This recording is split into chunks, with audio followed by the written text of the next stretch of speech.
Greeting, dear viewer. Welcome once again to my YouTube channel Dr. Maaz Medical Lecture. और मुझे उम्मीद है dear viewer आप लोग खैरियत से होंगे। और हमने जैसे अपने प्रीवियस लेक्चर में सेल साइकिल के बारे में हमने स्टार्ट ली थी। सेल साइकिल के बारे में हमने बहुत कुछ पढ़ा है, आपको याद भी होगा। और उसमें हमने डिस्कशन की थी सेल साइकिल को हमने 2 क्लासेस में डिवाइड किया, इंटरफेस और उसके बाद इंटरफेस के सब फेजेस हमने पढ़े थे। फिर हमने जाके जो है डिवीजन फेज पढ़ा था। और इसमें हमारे पास क्या होता है, ये सारे हम अपलोड कर चुके हैं। ये हमारे पास हमारे यूट्यूब चैनल, मतलब ये कि ये लेक्चर में आपको मिल जाएंगे, उधर हमने अपलोड किए हैं। ठीक है, आज का हमारा जो टॉपिक है वो सेल साइकिल रेगुलेशन है। जैसे स्टूडेंट आपको पता होगा कि हम सेल साइकिल के बारे में बात कर रहे थे, तो आपके जहन में एक ख्याल पैदा होगा, अगर नहीं हो तो अब पैदा हो जाएगा। ठीक है, सेल साइकिल आज का जो हमारा टॉपिक ऑफ कंसर्न है, ये हमारे पास है cell cycle regulations. Cell cycle regulation का मतलब क्या है, सेल साइकिल का कंट्रोल। अब इसका क्या मतलब है? इसका मतलब ये है कि मैंने आपको बात की थी, अगर आपको याद हो कि यहाँ पे हमारे पास एक पेरेंट सेल होगी। पेरेंट सेल जो है उसे फिर वो इंटरफेस से गुजरेगी, यानी G1 पेज से जाके हमारे पास इस पेज, और इससे फिर G2 पेज में जाके फिर डिवीजन पेज से गुजरेगी, तो ये डिवाइड हो जाएगी और इनसे 2, फॉर एग्जांपल ये जो है इनसे 2 डॉटर सेल प्रोड्यूस हो जाएंगे और इसका वजूद जो है वो खत्म हो जाएगा। तो इसी तरह हमारे पास सेल का पॉपुलेशन बढ़ेगा, ग्रोथ होएगी। ठीक है, हमने कहा था हमारे पास रिप्रोडक्टिव सेल बनेंगे, जैसे स्पर्म्स है, एग्स है। ठीक है, बॉडी में और भी सेल, ये सेल डिवीजन जो है, ये सेल की तादाद बढ़ाने के लिए अहमियत का हामिल होता है, वो मैं आपको बाद में समझा देता हूँ। ठीक है, अब पहले आप ये याद कर ले कि सेल डिवीजन के थ्रू क्या होता है। सेल डिवीजन के थ्रू सेल का पॉपुलेशन, उसकी आबादी बढ़ जाती है। उसका अहमियत क्या है? तो एक अहमियत आप ये हमें बता सकते हैं, सिंपल याद रख ले कि इसके थ्रू ग्रोथ होती है। जैसे एक बच्चा है, उसके हाथ छोटा है, फॉर एग्जांपल उसके हाथ में सेल का जो पॉपुलेशन है, सेल का जो मिकदार है वो कम है। जब उसकी जो सी ग्रोथ होगी वो बड़ा होता जाएगा, तो उसके बॉडी के हर अंदाम, हर ऑर्गन में जो है सेल का तादाद जो है वो बढ़ जाता है। किस प्रोसेस के फिनोमेना? वो माइटोसिस के फिनोमेना बढ़ जाता है। ठीक है, वो तो सिंपल बात होगी। अब ये तादाद को इंक्रीज करने की और क्या फायदे हैं, वो मैं थोड़ी बात जो है मैं इसकी तरफ आता हूँ। तो सेल साइकिल रेगुलेशन का मतलब ये हो गया डियर स्टूडेंट कि सेल साइकिल का जो है, ये फॉर एग्जांपल एक सेल है, एक पेरेंट सेल है, और ये पेरेंट सेल जाएगा। तो ऐसा नहीं है कि आपके बॉडी में जितने भी सेल है वो सुबह शाम जो है वो डिवाइड होते रहे, सुबह शाम ईच एंड एवरी, मतलब हर सेकंड और हर लम्हा, ऐसा कोई भी नहीं है। ये वेरी कंट्रोल्ड फिनोमेना है, वेरी रेगुलेटेड फिनोमेना है। इसका रेगुलेशन कौन करता है? वो उसका रेगुलेशन, उसका कंट्रोल जो है वो सेल के अंदर होता है। हम उसकी तरह आते हैं, मैं आपको समझा देता हूँ। सेल एवरी टाइम डिवाइड नहीं होता। जब सेल को प्रॉपर सिग्नल मिल जाता है, फॉर एग्जांपल ये मैंने एक सेल ले ली, ठीक है, ये एक सेल है, और इस सेल के ऊपर मैंने आपको ऑलरेडी बताया भी था कि हमारे पास एक प्रोटीन्स होते हैं सेल मेम्ब्रेन के अंदर। मैंने कहा था ट्रांस मेम्ब्रेन प्रोटीन होते हैं, मेरे सेल मेम्ब्रेन के लेक्चर में पढ़ा हुआ है, वहां से ये आपको ये वीडियो मिल सकती है। और ये आपको काफी जो है इसके बारे में आपको इल्म होगा काफी हद तक। इसको हम कहते हैं रिसेप्टर। ठीक है, ये रिसेप्टर हमारे पास क्या है, प्रोटीन है। जब इस रिसेप्टर के साथ कोई खास केमिकल बाइंड होएगा, कोई सिग्नल, फर्स्ट सिग्नल होगा, तो उस फर्स्ट सिग्नल के नतीजे में सेल का अंदर जो है सेकंड मैसेंजर जो है वो ये पैगाम ले जाएगा, और उसके नतीजे में डीएनए को पैगाम देगा, और डीएनए जो है वो अपने आप से ऐसे प्रोटीन बनाएंगे, जो वो प्रोटीन है वो G1 पेज में हमारे पास चाहिए, और डीएनए की रिप्लिकेशन के लिए सामने चाहिए। जैसे प्रोटीन अगर हम बात करें ना, एंजाइम, और ऐसे प्रोटीन जो है स्टोन प्रोटीन हो, उसको मतलब ये कि बनाना होगा, तो वो इस डीएनए के जो है उस जीन को एक्टिवेट करेगा, जो हमारे पास ये मुख्तलिफ किस्म के प्रोटीन। क्योंकि अगर आप देखें तो डीएनए में हमारे पास बहुत ढेर सारे क्या होता है, जीन, और हर जीन जो है वो एक खास प्रोटीन को कंट्रोल कर देता है, एक खास कैरेक्टर को कंट्रोल कर देता है। ठीक है, जैसे अगर मैं ये जीन नंबर 1 मान लूँ, तो ये जीन नंबर 1 जो है ये हमारे पास हो, जब ये जीन जो है ये इसे हमारे पास मैसेंजर आरएनए बनेगा, तो ये मैसेंजर आरएनए जो है ये बाद में जाके राइबोसोम के साथ अटैच होगा। तो राइबोसोम जो है वो इससे क्या करेगा, हमारे पास हो प्रोटीन बनाएगा, और इसको हम क्या नाम देंगे, हिस्टोन। तो इसी तरह जो हमारे पास और भी एंजाइम बनते हैं, जिस तरह हमने कहा था कि इधर हमारे पास डीएनए पॉलीमरेज है, ठीक है, और इसके साथ साथ इधर हमारे पास क्या है, आरएनए, और आरएनए पॉलीमरेज, और हमारे पास क्या है, बहुत ढेर सारे मैसेंजर आरएनए। तो ये सारे कहाँ से बनते हैं?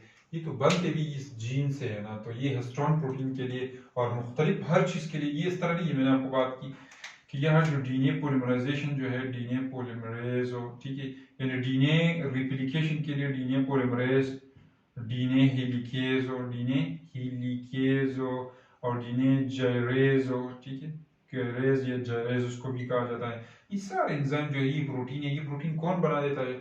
इसके लिए यहाँ पे स्टूडेंट हमारे पास अलग-अलग जीन हो गए। ये फॉर एग्जांपल हिस्टोन प्रोटीन के लिए हो गया, तो यहाँ पे डीएनए के जो है, डीएनए हेलिकेज एंजाइम के लिए और जीन होगा, डीएनए पॉलीमरेज के लिए और एंजाइम के लिए और जीन, और इस तरह जी एक डीएनए के अंदर बहुत ढेर सारे जीन होते हैं। ठीक है, अब हम बात कर रहे थे कि ये हमारे पास किस तरह कंट्रोल मैनर पे नामिना होता है।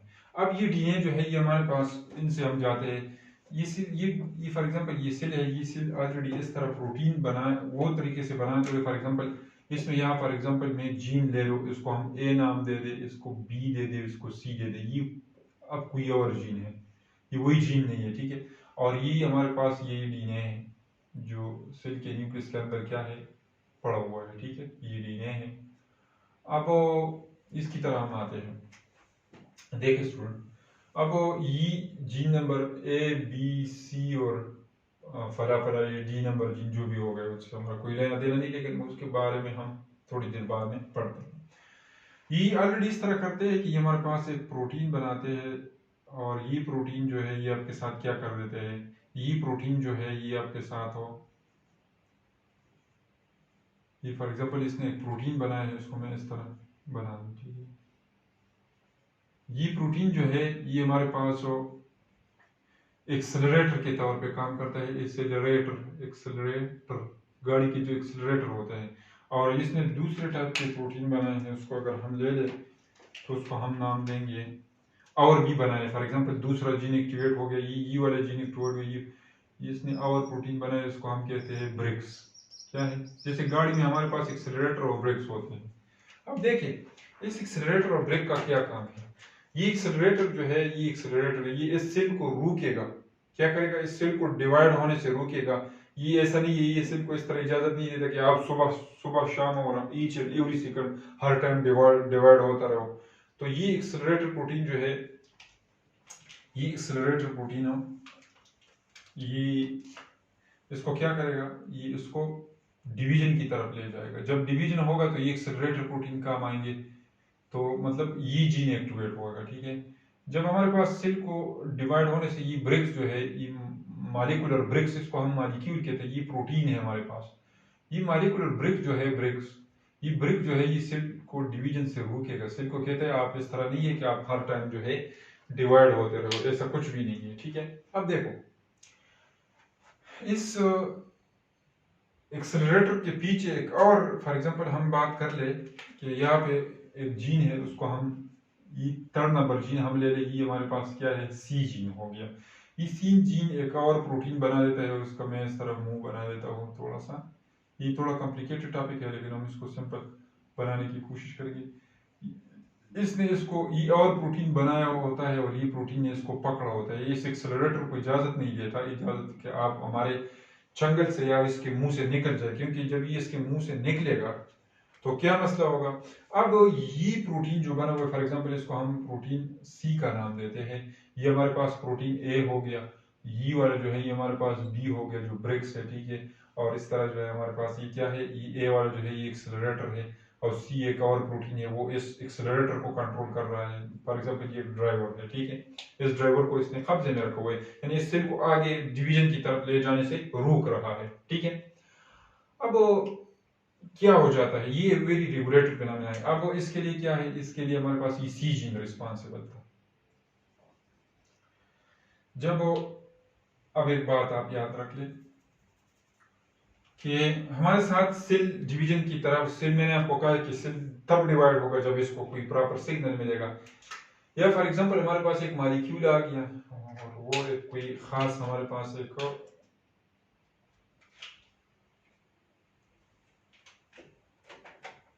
वो हमारे पास कोई खास मॉलिक्यूल है या हमारे पास हार्मोन है, जिस तरह हम कहते हैं ना, आप एक बात आपने याद रखी होगी, जिस तरह हम कहते हैं हमारे पास वो ग्रोथ हार्मोन है, तो ग्रोथ हार्मोन किस तरह जो है वो सोमेटिक सेल पे काम करता है, इसकी बॉडी की ग्रोथ होती है इंसान की, वो इसी तरह होता है। फॉर एग्जांपल एक हार्मोन आ गया, ये हमारे पास, ये इस रिसेप्टर के साथ एक्टिवेट हो गया, तो इस रिसेप्टर को एक्टिवेट करके अंदर पैगाम भेजेगा, तो पैगाम ये भेजेगा जो अंदर हमारे पास एंजाइम को पैगाम, वो ट्रांसक्रिप्शन फैक्टर बनाएगा, तो ट्रांसक्रिप्शन फैक्टर अंदर जाके डीएनए न्यूक्लियस के अंदर निकले, तो डीएनए पे जाके हमारे पास ये खास, ये एक और जीन है, ठीक है। इस जीन को मैं अभी जो है ABC, इसको हम फॉर एग्जांपल डी का नाम देते हैं, ये डी नंबर प्रोटीन है, ठीक है। इस डी प्रोटीन को पैगाम दे दिया कि आप इस तरह करो कि आप एक और प्रोटीन बनाओ, तो जब ये एक प्रोटीन बनाएगा, फॉर एग्जांपल ये प्रोटीन जो है, ये प्रोटीन आके ये एक और प्रोटीन बन जाएगा, मतलब ये जीन एक्टिवेट हो जाएंगे तो मैसेंजर आरएनए बनेगा, मैसेंजर ट्रांसक्रिप्शन होगा तो इसके मैसेंजर आरएनए बनेंगे, मैसेंजर आरएनए राइबोसोम और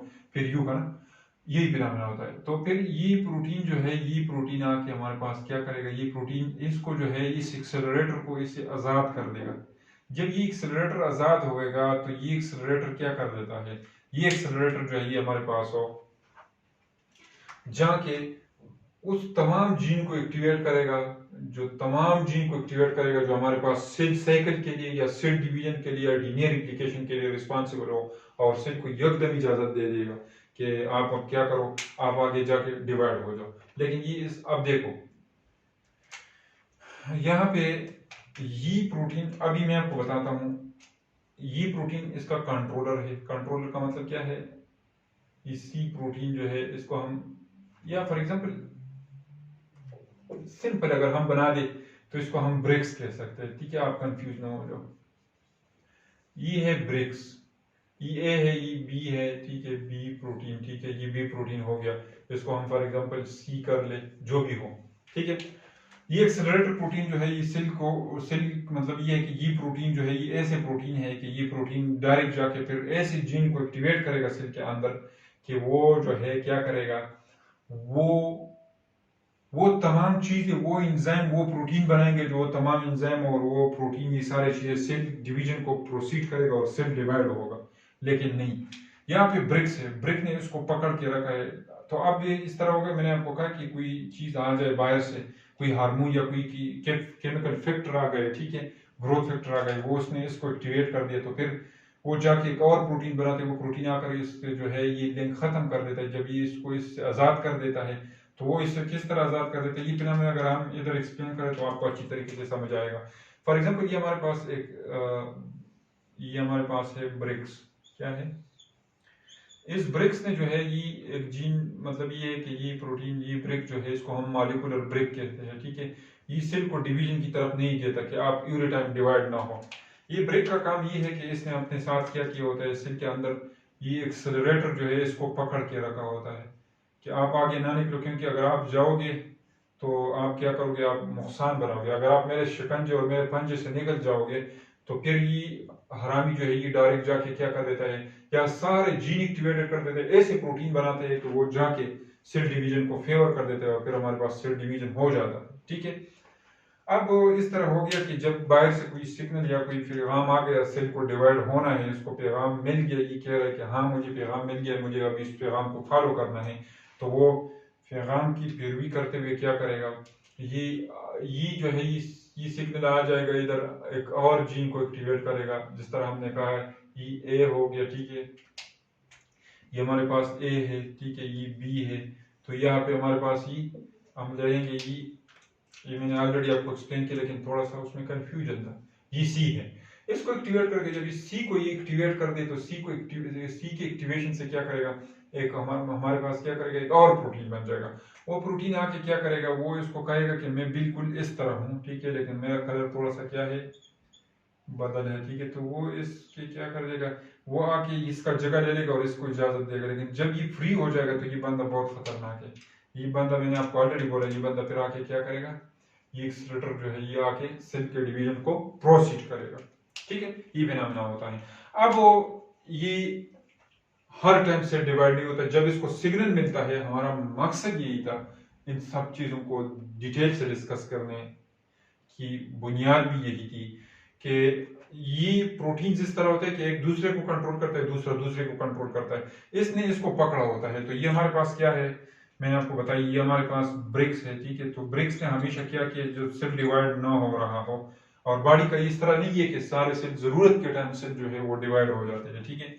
और बाद सेल ऐसे जो है वो काफी मतलब ये है कि कंटिन्यूसली डिवाइड होता है। जैसे अगर कोई आपसे पूछ ले हमारी बॉडी की ग्रोथ होती है, तो इस तरह भी नहीं होती, वो एक कंट्रोल मैनर से होती है, एक चेक एंड बैलेंस की मैनर से होती है। अब ये जो है, ये ब्रिक जो है वो एक्सेलरेटर को, बी को जो है एक्सेलरेटर, इसको इजाजत नहीं देता। जब उसको थर्ड मतलब ये कि कोई हार्मोन आ जाए, इसको एक्टिवेट कर दे और अंदर पैगाम भेज दे और उसका प्रोटीन बना दे, वो प्रोटीन आके इसको धोखा दे दे, वो इसको अटैच हो जाए और इस एक्सेलरेटर को फ्री कर दे, तो एक्सेलरेटर जाके और जीन को एक्टिवेट कर देता है। और वो जीन जब एक्टिवेट हो जाएंगे तो वो ऐसे मशीनरी, ऐसे एंजाइम, ऐसे जीवन पेज में ऐसे मतलब ऐसे एंजाइम, ऐसे चीजें एक्टिवेट हो जाएंगे जो हमारे पास हो, हाँ क्या होंगे, हमारे पास लॉट ऑफ हिस्टोन प्रोटीन बनेंगे, ऐसे एंजाइम बनेंगे, जाके इस पेज में हमारे लिए डीएनए रिप्लिकेशन करेगा, क्रोमोसोम का डुप्लीकेशन करेगा और सेल को बिल्कुल तैयार करेगा डिवीजन के लिए। तो फिर सेल खामखा डिवाइड होगा। तो ये ब्रिक्स जो है ये बहुत अहम किरदार अदा करते हैं। देखो अब कैंसर में हमारे पास क्या होता है, हमारा टॉपिक जो है, एक मैंने आपको कहा cell cycle regulation, cell cycle इस तरह रेगुलेट और कंट्रोल होता है। मैं आता हूं कैंसर की तरफ। कैंसर हमारे पास क्या है, आप एक बार याद रख ले, या मैं इसको इधर एक्सप्लेन कर तो अच्छा होगा। कैंसर को कहा जाता है अनकंट्रोल्ड सेल डिवीजन। अनकंट्रोल का मतलब ऑलरेडी अगर आप देखें, नॉर्मल सेल जो है, सेल साइकिल जो है, सेल साइकिल का मकसद किस लिए होता है, सेल डिवीजन के लिए ना, ताकि सेल डिवाइड हो जाए, बच्चे पैदा करे, उसकी आबादी बढ़ जाए, उसकी वजह से बदन का ग्रोथ हो जाए, उसकी वजह से हमारे पास स्पर्म बन जाए, एक बन जाए, जो रिप्रोडक्टिव सेल है वो हमारे पास काम आ सके। लेकिन ये हमारे पास वेल कंट्रोल, ये क्या है हमारे पास, ये सेल साइकिल या सेल डिवीजन जो है ये हमारे पास कंट्रोल पे नाम है, उसको इस तरह कंट्रोल किया जाता है, ठीक है, जिस तरह मैंने आपको ऑलरेडी बताया। लेकिन इधर हमारे पास कैंसर में क्या हो जाता है, कैंसर में हमारे पास सेल जो है वो हमारे पास अपने कंट्रोल पिनामिना से निकल कर अनकंट्रोल पिनामिना की, इसका डिवीजन जो है ये स्पीड अप हो जाता है। जब ये स्पीड अप हो जाता है, कंट्रोल से निकल जाता है, तो किस तरह स्पीड अप हो जाता है, और जब ये अनकंट्रोल होगा, तो अनकंट्रोल का मतलब क्या है कि फॉर एग्जांपल एक पेरेंट सेल है, ये जाके अपने से क्या करेगा, अ लॉट ऑफ सेल, लेकिन ये अभी कंट्रोल में नहीं है, इस सेल के खुद कंट्रोल में नहीं है, वो कंट्रोल में नहीं है, और हमारे पास क्या करेगा, a lot of daughter cell produce करेगा, और ये प्रोसेस जो है वो स्पीड अप कंटिन्यूस होगा।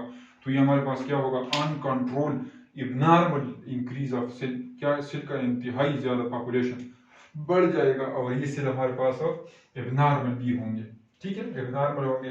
किस तरह इबनॉर्मल होंगे मैं उसकी तरह आता हूँ, लेकिन पहले तो आपने कैंसर का डिफिनीशन समझा कि कैंसर क्या है हमारे पास, ये हमारे पास अनकंट्रोल सेल डिवीजन है। अनकंट्रोल सेल डिवीजन का मतलब क्या है, uncontrol increase in abnormal cell, ये सेल नॉर्मल भी नहीं होते। देखो किस तरह, मैंने आपको बात बताया था कि हमारे पास इधर है ब्रेक्स, ये ब्रेक्स सेल को कंट्रोल कर देता है, यानी उसने इस प्रोटीन को पकड़ के रखा होता है कि आप, ये एक्सेलरेटर को पकड़ के रखा होता है कि आप हर टाइम डिवाइड ना हो जब आपको सिग्नल नहीं मिलता हो, ठीक है। इसका मिसाल मैं अगर आपको दे दूं तो इसका बेहतरीन मिसाल हो, हर सेल पे हम अप्लाई कर सकते हैं। फॉर एग्जांपल अगर आप सिंपल, चलो मैं इधर ये ले लेता हूँ कि ये हमारे पास एक नॉर्मल बॉडी सेल है, ठीक है। देखो ये सेल जो है यहाँ पे, इस हार्मोन को अगर हम ले लें तो ये हमारे पास क्या है, ग्रोथ हार्मोन है। ये हार्मोन आकर उसको सिग्नल दे दिया, उसने सिग्नल जब दे दिया तो उसने इस जीन को एक्टिवेट कर दिया, उसने प्रोटीन बनाया, उसने उसको क्या कर दिया, रिलीज कर दिया, और फिर ये जाके हमारे पास क्या, सेल डिवीजन हो गई, ठीक है।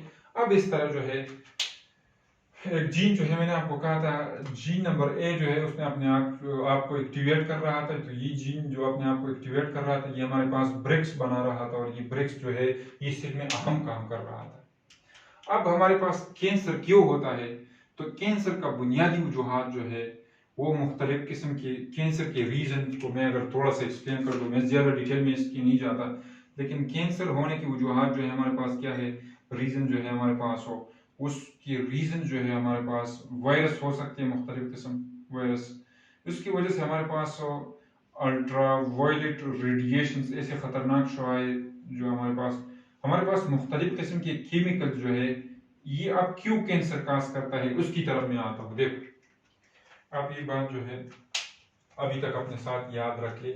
मैं इस डीएनए को थोड़ा सा साफ करके जो है दोबारा बनाने की कोशिश करता हूँ ताकि आपको अच्छी तरीके से समझ आ जाए। ठीक है, ये हमारे पास वही डीएनए है, उसमें हमारे पास फॉर एग्जांपल ये जीन नंबर ए था, जब ये अपने आप को एक्टिवेट करता तो ये हमारे पास क्या करता, ब्रेक बना देता। ठीक है, और ये ब्रेक जो है उसकी अहमियत का आपको पता है, ये सेल को डिवीजन से कंट्रोल करता था। इस तरह नहीं कंट्रोल करता, देखें कि ये इसको हमेशा के लिए कंट्रोल करेगा, ये सेल फिर नहीं, ये उसको उस सेल को इस तरह कंट्रोल कर देता कि ये रेगुलेशन करता था कि सेल की कंडीशन को देखता था, यानी बॉडी को देखता, यार इस टाइम इस सेल की डिवीजन की जरूरत है, इसके तादाद को बढ़ाना चाहिए या नहीं चाहिए, उसकी कंडीशन को देखता तो उसके मुताबिक अपने आप को डिवाइड कर देता। लेकिन अब वो इस तरह हो गया कि आपके साथ फॉर एग्जांपल ये कार्सिनोजन जो है हमारे पास, ये वायरस मुख्तलिफ किस्म के आ गए, या इसमें ज्यादातर इंपॉर्टेंट बात हम ये कहेंगे, ये अल्ट्रावायलेट रेडिएशन, ये केमिकल्स आ गए और उन्होंने यहाँ पे इस जीन को जो है इसमें म्यूटेशन काज कर दिया, यानी ए जीन जो है वो मुकम्मल तौर पर खराब हो गया। ठीक है, अब ये जीन जो है ये अपने आप को एक्टिवेट नहीं करेगा, अगर एक्टिवेट करेगा तो वो एबनॉर्मल प्रोटीन बनेगा, जब एबनॉर्मल प्रोटीन होगा तो वो अच्छी किस्म के ब्रेक्स नहीं होंगे। क्या नहीं होंगे? अच्छे कंट्रोल ब्रेक्स नहीं होंगे। जब ये ब्रेक्स नहीं बनेंगे तो आपको पता है जब आपके साथ एक्सेलरेटर बनते रहते हैं, ठीक है, एक्सेलरेटर फ्री हो जाते हैं, एक्सेलरेटर ड्राइवर को इजाजत दिया जाता है, ड्राइवर को रोकने वाला कोई नहीं है, तो वो एक्सेलरेटर को दबाएगा, जब एक्सेलरेटर को दबाएगा तो सेल बार बार जो है सेल साइकिल में जाएगा, इसमें एंटर होगा और इसके नतीजे में हमारे पास एक नॉर्मल नंबर बन जाएगी। तो वजह क्या था कैंसर का बुनियादी वजह भी यही है कि इसमें हमारे पास ये कैंसर की वजह कहाँ से आती है। मैंने आपको कहा कि वो जीन इसमें हमारे पास म्यूटेशन काज होता है। तो बुनियादी वजह चाहे कैंसर का बुनियादी वजह अनकंट्रोल्ड सेल डिवीजन का मतलब ये है कि ये अनकंट्रोल्ड सेल डिवीजन क्यों होता है, अनकंट्रोल्ड सेल डिवीजन म्यूटेशन की वजह से होता है। म्यूटेशन कौन काज करता है? हमारे पास काफी वायरस है वो म्यूटेशन काज कर देते हैं। इसी तरह हमारे पास खतरनाक अल्ट्रावायलेट रेडिएशन है। आजकल के ज़माने में हमारे पास कैंसर के केसेस ज़्यादा है क्योंकि हम मुख्तलिफ किस्म के ख़तरनाक केमिकल जो है हम मतलब ये इसको इस्तेमाल करते हैं, हमारे पास ग़िज़ा और फूड के अंदर होते हैं या मुख्तलिफ रास्तों से हम इसको लेते हैं, तो और ये मुख्तलिफ किस्म की चीज़ों से ख़तरनाक रेडिएशन निकलते हैं, वो जाके हमारे पास सेल के जो है उसके डीएनए को डैमेज कर देता है और उसके खासकर उस जीन को नुकसान पहुंचा देता है जो वो जीन जो है वो ब्रेक के तौर पर काम करते थे। अब वो ब्रेक जब काम नहीं करेंगे, ब्रेक दबाना खत्म, तो हमारे पास सेल जो है वो अनकंट्रोल्ड डिवीजन स्टार्ट कर देता है और कैंसर के नतीजे में आपको पता है जो रसूली उसको हम कहते हैं ट्यूमर जो बन जाता है। ठीक है, तो ट्यूमर जब हमारे साथ बन जाता है तो उसके नतीजे में क्या होता है, वो फॉर एग्जांपल वो जो है बड़ा दाने की शक्ल में आपको नजर आता है, उसको हम रसूली भी कहते हैं। ठीक है, पश्तो में, और उसको हम अगर आप बताएं तो ये ट्यूमर उसको हम कहते हैं जो अब बल्क होता है, लार्ज मास होता है। ठीक है, सेल का। अब ये सेल जो है ये एबनॉर्मल भी है, क्यों एबनॉर्मल है? क्योंकि इसका डीएनए भी डैमेज है, वो नॉर्मल फंक्शन भी नहीं करेगा आपके साथ जाके। जरूरी नहीं है कि म्यूटेशन आके सिर्फ एक जीन को डिफेक्ट करे, जाहिर यहाँ के बहुत ढेरों सारे जीन को डिफेक्ट करे और उस जीन में खराबी जब आ जाए तो वो सेल जो है वो अपने काम का काबिल नहीं रहेगा। ठीक है, फॉर एग्जांपल मैं कहता हूँ ये अल्लाह ना करे आपके आंखों का सेल है, ठीक है, या ये आपके बॉडी में किसी दूसरे अंदाम का सेल या आपके स्टमक का सेल हो गया, जब वो अपना ये काम जो है फॉर एग्जांपल वो अच्छी तरीके से सरअंजाम नहीं देगा, या आपकी बॉडी या मसल सेल है, ठीक है, जब ये काम अपने अच्छी तरीके से सरअंजाम नहीं देगा तो क्या होगा, उसका एक बल्क एक मास बन जाएगा, तो उसको हम कहते हैं कैंसर। देखो कैंसर में एक और फिनोमेना भी होता है, ये तो आपको समझ आ गया ना कि कैंसर क्या चीज है। ठीक है, मैंने अपनी पूरी कोशिश की है कि अनकंट्रोल्ड सेल डिवीजन, इसमें सेल का पॉपुलेशन हद से ज्यादा बढ़ जाता है। ठीक है, अब ये इस तरह होता है फॉर एग्जांपल कि मैं अगर आपको बता दूं हमारे पास ये है एक टिश्यू, उसमें नॉर्मल सेल है। ठीक है, इस तरह बना देता हूँ कि ये एक सेल है, ठीक है, ये 2 3 ये नॉर्मल सेल है। ठीक है, लेकिन जब इसमें इस एक सेल को जो है फॉर एग्जांपल कैंसर लग जाता है तो इसमें क्या हो जाता है, मैं आपको मिसाल देता हूँ, यहाँ पे सेल का पॉपुलेशन जो है वो बढ़ जाता है। ठीक है, जब सेल का पॉपुलेशन बढ़ता रहता है तो आपको पता है आप को यहाँ तक तो पता होगा कि सेल का जब पॉपुलेशन बढ़ेगा तो इसके लिए एनर्जी की जरूरत होगी। सेल साइकिल भी, सेल चलाने के लिए आपको पता है ना, इसके लिए सेल के अंदर जो भी फंक्शन होता है, यानी ये सेल साइकिल जो होता है, सेल डिवीजन होता है, उसके लिए एनर्जी की जरूरत होती है। तो इसके लिए एनर्जी कहाँ से आती है? मैंने कहा माइटोकॉन्ड्रिया, हर सेल के मतलब हर सेल के साइटोप्लाज्म के अंदर माइटोकॉन्ड्रिया होती है, वो माइटोकॉन्ड्रिया उसको बनाती है। लेकिन एक बात याद रखें, ये हमारे पास है ब्लड वेसल, ठीक है। ये ब्लड वेसल में उसके लिए क्या आता है, ये टिश्यू था पहला, ठीक है। इस टिश्यू के जो है इसको यहाँ पे ऑक्सीजन खुराक मराक भी आता था इस सेल को, यहाँ पे ऑक्सीजन भी आता था और ये सेल अपना नॉर्मल डिवीजन करता और नॉर्मल फंक्शन परफॉर्म कर देता। लेकिन अब मसला ये है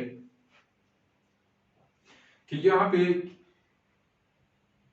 और मसले क्या हो जाते हैं, यहाँ पे और मसले ये हो जाते हैं कि ये नॉर्मल टिश्यू जो है, नॉर्मल सेल, ये बीच में से जो अगर आप देख ले बिटवीन, ये नॉर्मल सेल है। ये नॉर्मल सेल अगर अपना खुराक की चीज इस्तेमाल करते हैं तो इसके साथ साथ जो है, इसके साथ साथ मसला ये हो जाता है कि ये इर्द गिर्द जो इसके साथ एबनॉर्मल सेल डिवाइड हो रहे हैं, कैंसर सेल इनसे पैदा हो रहे हैं, ये सारा खुराक जो है इनसे लेता है, यहाँ पे ऑक्सीजन इनसे सारा लेता है। तो इसके नतीजे में हमारे पास ये नॉर्मल सेल जो है इसकी डेथ हो जाती है और यही इसको हम कहते हैं as a whole body death. या सारे, अगर फॉर एग्जांपल इंसान का ये वाइटल ऑर्गन हो, जैसे उसका हार्ट आप ले ले या कोई दाम के सेल ले ले, तो इसमें नतीजा फिर यही होगा कि वो इंसान मरेगा, उसका डेथ होगा, क्योंकि उसके ये एबनॉर्मल सेल जब डिवीजन कर रहे होते हैं, अपनी पॉपुलेशन को बढ़ा रहे होते हैं, तो ये नॉर्मल सेल से अपना खुराक लेते हैं, सारी चीजें ऑक्सीजन भी उनसे लेते हैं और अपनी तादाद को बढ़ाते हैं। और वो नॉर्मल सेल जो है उनको अपना खुराक नहीं मिलता, वो अपना नॉर्मल फंक्शन नहीं परफॉर्म कर सकते, तो इसी वजह से उनकी डेथ हो जाती है, या एज अ होल इंसान की, या एज अ होल सारे जानदार की डेथ हो जाती है। तो यही था आज का हमारा टॉपिक। हमने पूरी कोशिश की स्टूडेंट आपको कुछ ना कुछ समझ आ गया होगा, ठीक है। मुझे उम्मीद है आपका कंसेप्ट काफी हद तक क्लियर हो गया होगा, ठीक है। तो यह कि हम अपने लेक्चर का अख्तिताम करते हैं। हमें अपनी दुआ में याद रखिए, इंशाल्लाह आने वाले लेक्चर में एक मरतबा फिर मिलेंगे, ठीक है। तो दुआ में याद रखिए, हम भी आपके लिए दुआ हुए। अब तक हमें दीजिए इजाज़त, इंशाल्लाह आने वाले लेक्चरों के साथ दोबारा मिलेंगे। अल्लाह हाफिज़।